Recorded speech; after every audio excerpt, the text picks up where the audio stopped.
Post-Yellen, gold remains weaker, and our next guest says he is angry at the Fed. Peter Hug, Global Trading Director for Kitco Metals, joins us today on Kitco News. Peter, good to have you back on the show. It's nice to be here, Daniela.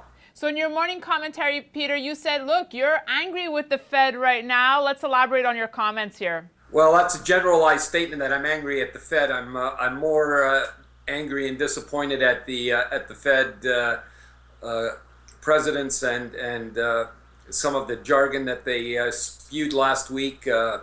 Most of them being extremely hawkish, putting an April rate hike back on the table, and actually potentially adding another 2 or 3 hikes before the end of the year. Again, I'm not sure if they're interviewing for a job in private industry, but absolutely an asinine comment from all of those hawks. Given the global economic conditions that we're looking at with deflation in Europe, China, Japan, and the U.S. Growth, based on the last GDP numbers we've seen, certainly subpar. Well, Peter, some would even say that there's almost seems to be a mini revolt happening at the Fed. It doesn't seem like they're on the same page, with some saying that there will be a rate hike, others not calling for a rate hike. What do you make of that?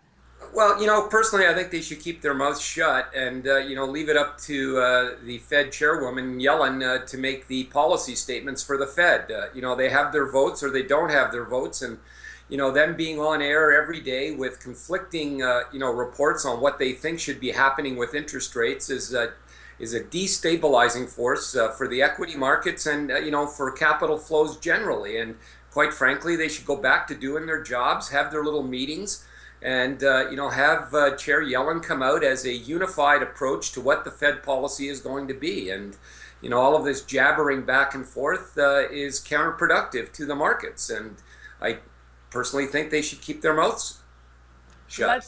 Let's turn to a big data point this week. Jobs numbers are coming out this Friday, but offline you were telling me how it seems that this number is having less and less of an impact. Why is that, Peter? Well, I think there's jobs being created. I'm not sure they're great jobs. The unemployment rate is sort of close to where the Fed target is.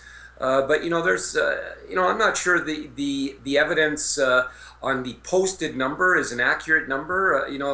We've never really seen the number that is the actual number when you take into consideration people that have given up looking for jobs. So I certainly don't buy in that the unemployment rate is down around 5%. I'm guessing it's probably closer to 8.5%, 9%. So, a lot of this is just noise. And, what we're looking for is an economic recovery. And I want to see that in the form of wage increases, and I want to see that in the form of productivity. And I'm certainly not seeing it from the Europeans, nor the Japanese, nor the Chinese, and it's starting to slow in the U.S. when you look at factory orders and some of the more tangible, basic measurements that you look at to see economic growth, and the economic growth is starting to slow. And in that environment, for the Fed governors and presidents to be out there indicating that they want 3 or 4 interest rate hikes is asinine, and it's troubling that they're doing that, and I think they need to leave this alone and let the markets take care of themselves. All right, let's look at the gold price now, Peter. It seems the fear trade is still there, but we're seeing a lot of analysts come out with quite bearish calls for the metal. Does that concern you here? Again, I think, a lot of people got caught up in this garbage that came out over the past 2 weeks, this hawkish sentiment. And again, in that context of the hawkish sentiment, I could see people taking money off the table and being negative gold, especially if they believed that the Fed was going 2 or 3 times this year. But when the light of day, shone, it became apparent that Chairwoman Yellen is definitely not interested in raising rates, certainly not in April, and I got the impression she's probably taking June off the table. So there was a relief rally.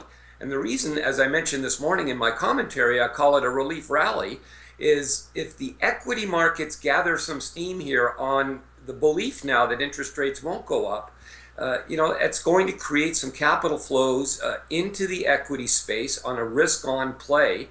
And, that's going to create somewhat of a headwind for gold.